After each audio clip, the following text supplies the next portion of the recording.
Tackling genealogical brick walls using DNA can be challenging and overwhelming. This is why I want to share with you the EGGOS research strategy.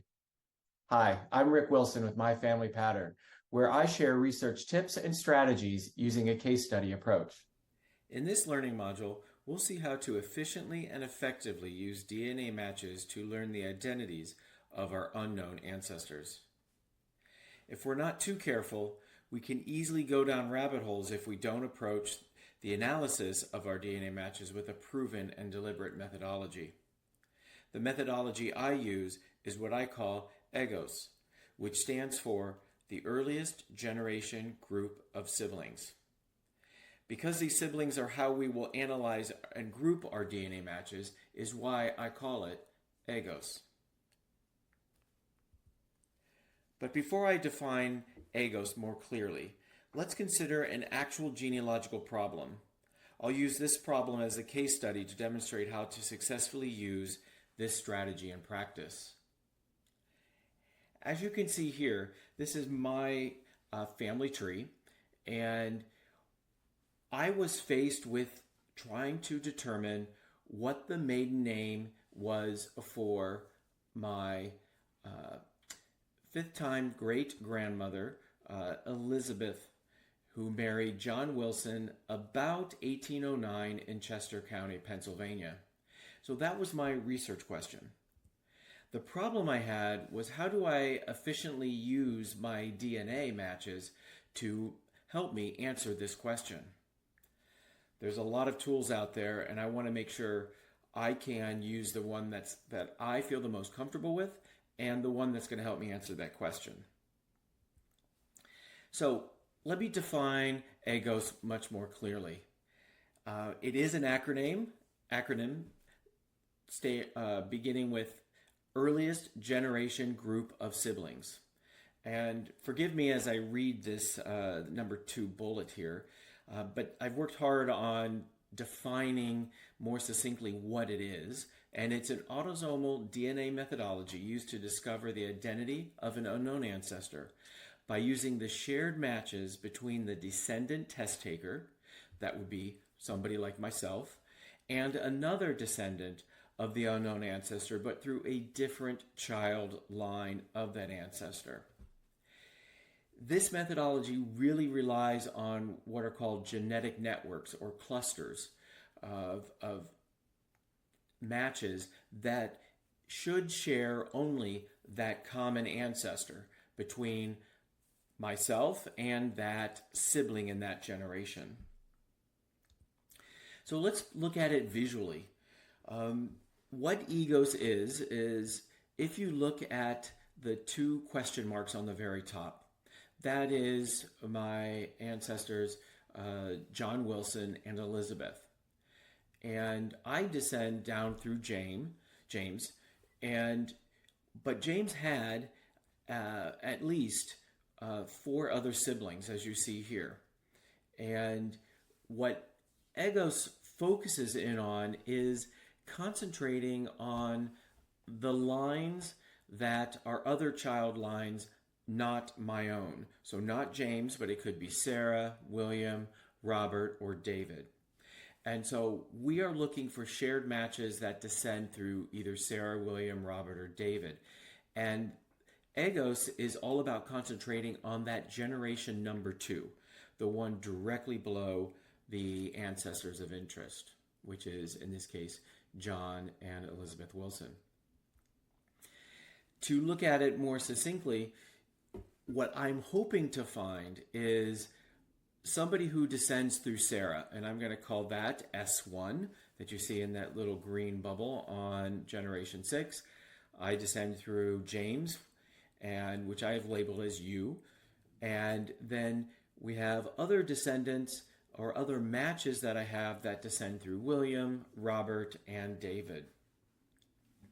And so that's really what I'm looking at, is how can I find other matches within my DNA matches that descend through these other child lines. And then what I'm going to be doing is looking for the shared matches that I have with these other matches.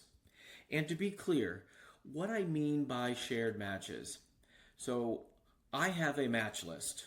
That is you in this case, which is technically me. I am a descendant of James, and I have a list of matches, several thousands of them.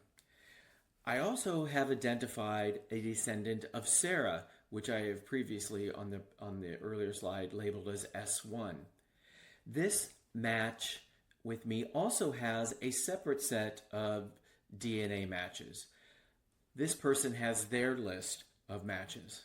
What I'm hoping to find is those matches we have in common that are both on my list and S1's list, which I have identified with the red check marks. What I'm looking for is to create that master list of shared matches, which we call a genetic network.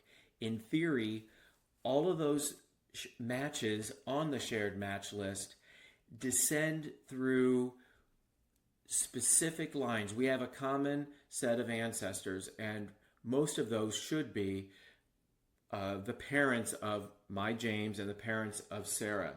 In other words, as we look at this, that genetic network, those shared matches, should have descend through John and Elizabeth, or the ancestors of John and Elizabeth going further back in time. So that's what we're trying to concentrate on, is can we find those other purple lines that are there, and that other matches descend through those purple dots at the top, that I can find out and begin to identify possible ancestors that descend from those other lines that can help me figure out what is the surname of Elizabeth, and potentially I could find out other ancestors for Elizabeth as well as for John. But that's what we're looking to do with the EGGOS search method. So let me explain this a different way. What I'm really trying to find by using the EGGOS research strategy is to find part of the genetic networks where it might identify a sibling of Elizabeth, who is, of course, the research question I'm investigating. So if you see on this graphic here, what I'm hoping in the genetic networks is that there will be a group of matches that likewise descend from Elizabeth's parents, that will be the sibling that's off to the right on this graphic. So that's what I'm looking for. Now, the reality is members of the genetic network could really be anywhere. They could be a sibling of Elizabeth, they could be a sibling of John, the parents of my subjects, or they could be other matches that obviously descend through one of the siblings of John and Elizabeth. But again, what I'm trying to find is a group of matches within the genetic network that hopefully are a sibling to Elizabeth, and thus will help me to identify what Elizabeth's surname really is. Now you might be asking, well, why can't we focus in on matches that we have at generation 3 or 4 or even going down to 6? Why do we have to focus in on generation number 2? Well, if you look at generation 3, I have there as wife number 2, or wife 3, and even if I look at all of those in red, if I focus on matches that descend from those unions of wife 1, 2, and 3, we have more in common than just John and Elizabeth, which I have up there in purple. The ancestors of those wives, 1, 2, and 3, represent an additional lines. Those matches that will also show up if we focus in on those generations become distractions to me. They become irrelevant matches to answer my research question. That's why we want to focus in on those matches descending from those siblings other than mine, which is James. So again, focusing on descendants of Sarah, William, Robert, and David. So how do we find these other siblings? Some of them may be known to you just through the research that you've done. Others you may have to actively search for. So to help you kind of find or identify some of those, I want to share with you some of the strategies I use here. And there's some base assumptions that I'm going to assume that that you do in order to help you find these other siblings in generation number 2. First, the assumption is that your ancestors of interest have more than one child. So my John and Elizabeth had more than my ancestor, which was James. They had Sarah, William, and Robert and David. Also, in order to help you identify these other siblings, it's important that you link your DNA results to your family tree, because you're going to have the power of some of these databases really do the work for you. And so if you need to link your tree to your DNA and to you within your tree. In Ancestry, you need to make sure your family tree is public, or if it's private, it also must be searchable. The other one, MyHeritage, you have to enable smart matches, which is the default setting. But these two platforms I find as the best way to discover siblings that you may not have known. I should not say either discover siblings or discover those matches that descend from those siblings. So some of the methods and tools that I use to find the matches of these siblings in generation number 2 is the true and tried way of doing research is you have to do the hard stuff, the traditional genealogy research of building out your tree and doing descendancy research to discover potential matches as well as those siblings. So you have to do the work. You can also do targeted DNA testing. So if you know of a sibling that, like say, for example, I descend through James, if you know a descendant of Sarah, that you actually know that person exists, they're a cousin of yours, you know who they are, but they haven't taken a DNA test, recruit them to take a DNA test, and that will help you compare and identify those shared matches. Now, the next item, it's the cheat way. It's the easy way, if you will. Ancestry has launched a number of great features lately called ThruLines, or its suggested Common Ancestors list that will help you easily identify some of those siblings and therefore the matches that descend from those siblings. MyHeritage has something called Theory of Relativity. I'm not going to discuss MyHeritage as much just because I think most of us probably use Ancestry more than MyHeritage, although they work fundamentally the same. So let's talk about Ancestry's Common Ancestors. If you're looking at a match, and this is a match between my uncle and another match named Beverly. Now, I privatized all of the information there, but what you can see there on the left-hand side, if I've properly built into my family tree John and Elizabeth Wilson, and Beverly has done the same, it's going to show up here.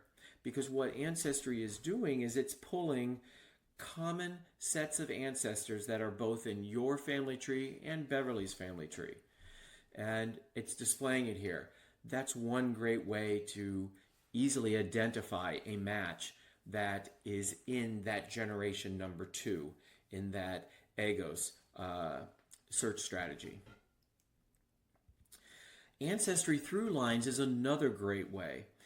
It uses information not only in your family tree, but in other people's family tree, and it suggests different relationships or how matches may be correlated to you without both you and or your match having the same information in your tree. It uses information from your tree and somebody else's tree, and it makes the connections for you. Now, the big caveat here, of course, is you have to make sure that the information you have in your tree is accurate but probably more importantly, make sure the information in your matches trees are accurate as well. You can't take these through lines as fact. You need to prove them out the traditional way. Prove out those links from generation to generation. I mean, this is a perfect example. This is my uncle's through lines, again, for Elizabeth, the case study. And look at all the DNA matches I have going from Sarah and John and Robert. And there's this one here called Daniel David. It's suggested, but the reason why it's suggested is because this match I have of AL has in their tree that their ancestor, Daniel David Wilson, is the same son of Elizabeth called David Wilson. They are not the same. And in fact, this AL individual has inappropriately linked their ancestor into my family tree, which is why ThruLines is suggesting it. But I know it's not. Matter of fact, AL is a valid match, but it's on an entirely different side of my tree. So ThruLines suggests it because family trees have been built to look like that should be a descendant of Elizabeth. Now, once you identify a match that descends through one of the other siblings in that second generation, once you click on that match, again, I'm clicking on Beverly, who descends through Sarah, and again, I descend through James. You click on the Shared Match tab, and all of the matches that show below it are those shared matches or that are part of that genetic network. Now here I only have 2 of the many matches that I have in common, that my uncle, I should say, has in common with Beverly. There's more than 40 matches that my uncle and Beverly share in common. And all of those matches there have in common either an ancestral line of the Wilson side or the ancestral line of Elizabeth or one of their ancestors. And so that's what we begin to kind of assess. We need to look at these matches and figure out how they're related to us and identify patterns within those common matches. Now, one thing that I wanted to share with you is, you may not know how ThruLines and Common Ancestors kind of works for you. It works behind the scenes and it does some amazing work. But again, it is built on family trees, either that you create or your matches create. So if you have a direct line in your family tree back to, in my case, Elizabeth and John Wilson, and my match, let's call this the one from Sarah again, they have that built back to John and Elizabeth, then we are going to have a theoretical connection. That's ThruLines or common ancestors. It doesn't mean that is our common ancestor, but family trees suggest that could be, and maybe we have DNA that proves it. So that's great when you and your matches have a tree built back to the common ancestors, but that's not always the case. If your match has an incomplete tree, like let's say you have it going back, or in this case, I have it going back to John and Elizabeth, but my match through Sarah doesn't. They only have it going back to their parents, or maybe their grandparents. It's incomplete. Now, ThruLines is not going to pick that up because they can't see that connection. But if I engage in descendancy tree building, meaning I actually find Sarah in my family tree and I build out her tree going to the present day, that's descendancy tree building, I might actually build out Sarah's tree far enough into the present day where that match here has the same ancestor. Let's say it's her, I'm going to say it's her grandparent, and I've gotten Sarah's family tree built down to include that match's grandparents, Ancestry can make that connection and will show that through line. Now, let's assume another scenario. Your match has no linked tree. They may have a family tree, but it's not linked to them. Therefore, Ancestry through lines can't do anything. They cannot make any theoretical connection. There's nothing we can do either. Even if I build down that Sarah's line all the way down to maybe even including that match, if that match doesn't have a family tree in which they are included or some of their ancestors are included, Ancestry can't do anything. That's why it's so important that when you link or you take your DNA match, you link your family tree and you within your family tree to your DNA. Okay, so now that we kind of have that kind of understanding of how EGGOS works and how we can use some of these methodologies to find those matches that only share those siblings, that earliest generation group of siblings, we can begin to analyze it. Now, going back to my case study, I'm trying to find out what is Elizabeth Wilson's maiden name. All that I know basically is that she married John Wilson about 1809, and I believe that to be in Chester County. Now I know it was, but prior to that, it wasn't known fully. And so what I basically did is, using the EGGOS method, I analyzed and compared my DNA match me to others who descend through other siblings, other children of John and Elizabeth other than my own. So in other words, going back to that visual you saw previously, I looked at matches from Sarah, from William, from Robert, from David, and I looked at the matches we have in common. Now, what did I find out? The genetic networks or clusters that I discovered is visualized here. Now, I oversimplified it. Based off of building out those family trees that I saw, some of them had a tree built out, but many I had to build out myself. And based off of my research and what I've been able to put together, there were two groups.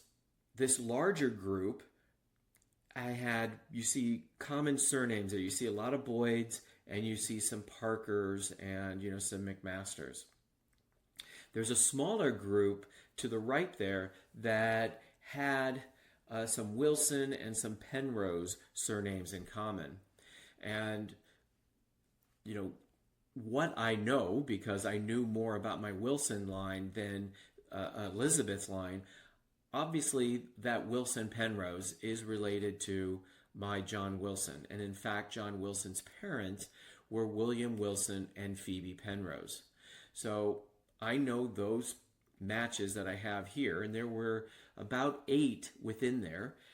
Those purple matches, as I'll call them, that's related to that side of the network, or the Wilson side.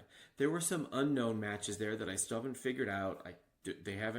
I sent messages, they haven't replied. I tried to build out their family trees. I can't determine it. But what is interesting, there is no connection between the Wilson Penrose matches and all of those Boyd, Parker, and McMasters matches. That tells me that these are two distinct genetic networks. Those green and yellow brownish matches, those must be related to Elizabeth, because they're not related to the Penrose side or the Wilson side. So these must be somehow related to Elizabeth. Now, what these size of the circles represent is the number of matches that I were able to identify. Obviously, the smaller circles representing fewer, the larger ones representing more matches. And again, there was a pretty large group of unknown matches that I couldn't effectively build out their tree, or there was nothing discernible about that match that I could otherwise figure out how they were related. So basically what I looked at is, from here, I had to go back and do some documentary research. I looked at where these matches came from. And you can see there was some Bucks County ones. That's where some of the McMasters and Parker matches were from. Also, coincidentally, my Wilsons also lived for a period of time in Bucks County. There was Chester County matches where some of the Boyd matches were. That's where also my Wilson line lived. There were some unknown Parker matches in Pennsylvania. I don't know where in Pennsylvania, so those also were there. There were some Boyd matches in Washington County and some in Coshocton County, and which borders some of the areas where my Wilson ancestors lived subsequent to migrating out of Pennsylvania. So in this documentary research, using those DNA matches as a guide, I kind of understood that John Wilson, my ancestor's father, William, his father, died in New London Township, Chester County, about 1804. John married about 1809, and my theory is that he likely married there before migrating west to Ohio about 1820. And so my thought process was, I need to investigate that Boyd family that was there in Chester County. I found that I wanted to look at all of the Boyds that lived in the immediate area of New London Township, and there were 6 of them. Andrew, John, James, Adam, Thomas, and William. I was able to quickly rule out Andrew, John, James, and Adam through will records and other documents that they didn't have any daughter named Elizabeth, or if they did, they were accounted for through another family that was not my own. Thomas was, I found in census records, not young enough to be Elizabeth's father, and even if he was had a child really young, she wasn't listed on the census when she should have been. So pretty much ruled him out, even though I don't know much more about him. That left William. I did a little bit more researching on William, and one of the things I found was that he was a Revolutionary War soldier, and that he claimed to have lived in Bucks County, Chester County, Delaware County, Washington counties, all in the state of Pennsylvania. Now, if you think about this, he lived in Chester County. That's where these Boyds were. He lived in Washington County. The Boyds were there. He didn't say anything about Coshocton County, although when I started researching the Coshocton County Boyds, I found out that the progenitor of that group actually married in Washington County, thereby providing some form of connection. And once I really got into doing this, the one Boyd family in Chester County, I realized that the William Boyd that this pension application was for left his pension to a daughter, and the daughter happens to be some of the DNA matches that I have. So the conclusion that I've kind of made at this point is that Elizabeth was a Boyd. Don't have any other record documentation for it, but DNA proves it out. Other documentary records, the migration patterns, very similar. So that's my conclusion. And so basically this is how I've used the EGGOS research methodology to really come to this conclusion. And I would encourage you to, read more fully about this in a more detailed manner in my blog post on my website at myfamilypattern.com. The post was published in April of 2022, and if you have your phone, you can scan this QR code that should directly take you to it, or you can navigate with the URL address right down there as well. So I hoped you enjoyed this YouTube learning module about how to use the EGGOS research strategy to identify the identity of an unknown ancestor. Thank you.